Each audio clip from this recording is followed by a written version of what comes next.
Bismillahirrahmanirrahim. Assalamualaikum warahmatullahi wabarakatuh.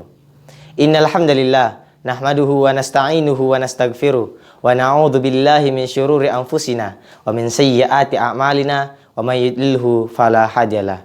Asyhadu an la ilaha illallah wa asyhadu anna Muhammadar Rasulullah la nabiyya wa la rasula ba'da. Hadirin yang insyaallah dirahmati oleh Allah Subhanahu wa taala. Kita sebagai manusia membutuhkan begitu banyak komponen dalam kehidupan ini. Mulai dari matahari, air, udara, dan masih banyak lain. Dan semua yang kita butuhkan, itu semua diciptakan oleh Allah Azza wa Jalla. Maka daripada itu, hendaklah kita sebagai manusia yang juga diciptakan oleh Zat yang Maha Pengasih lagi Maha Penyayang, mengucapkan syukur kita, mengucapkan puja-puji kita hanyalah kepada Allah Subhanahu wa taala yang telah memberikan kita begitu banyak nikmatnya. Bahkan tak ada satupun di dunia ini yang dapat menghitung seluruh nikmat yang telah Allah berikan kepada kita. Apabila dihitung saja tidak bisa, apalagi jika ingin membayarnya. Selawat serta salam kita junjungkan kepada baginda Nabiullah Muhammad sallallahu alaihi wasallam.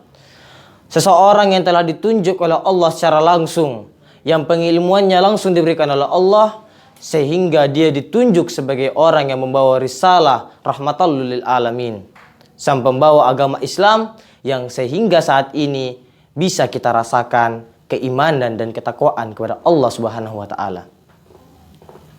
Keluar dari lisan beliau yang sangat mulia, beliau bersabda, sesungguhnya di dalam jasad manusia terdapat segumpal daging.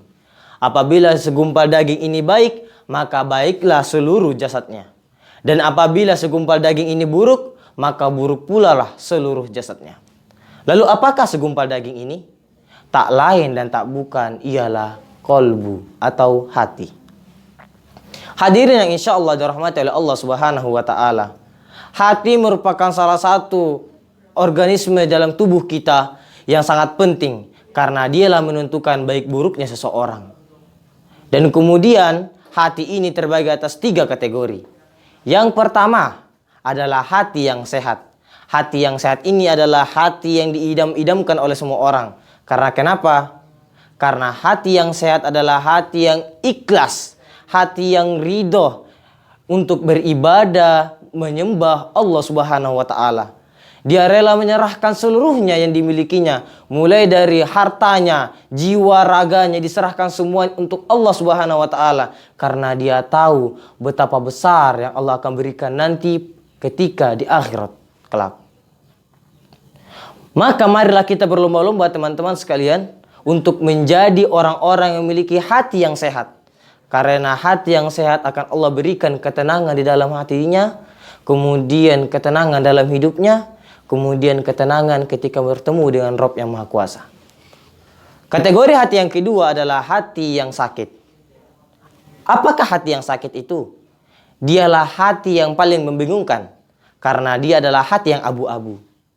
Karena dia adalah hati yang berada di pertengahan antara baik dan buruk. Dia ketika diajak kebaikan oke, ketika diajak keburukan pun oke.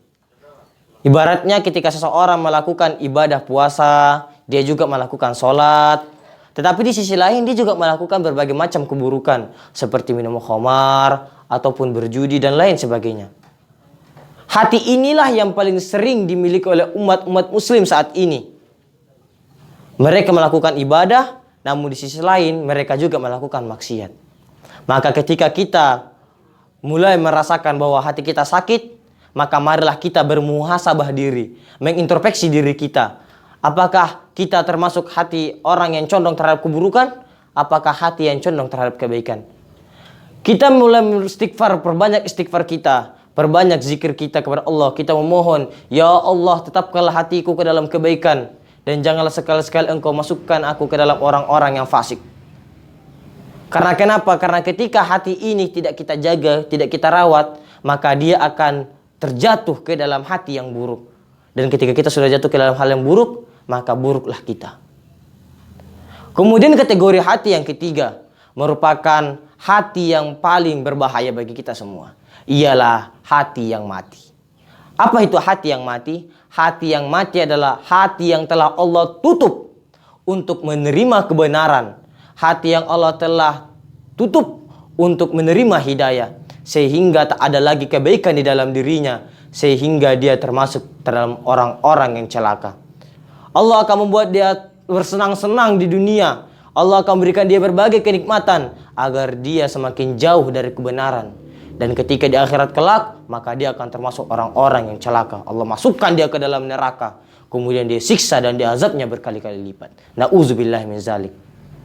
Maka marilah hadirin sekalian, kita jaga hati kita ini agar tidak termasuk ke dalam hati yang mati. Dan semoga kita juga bisa tidak termasuk ke dalam hati orang-orang yang sakit.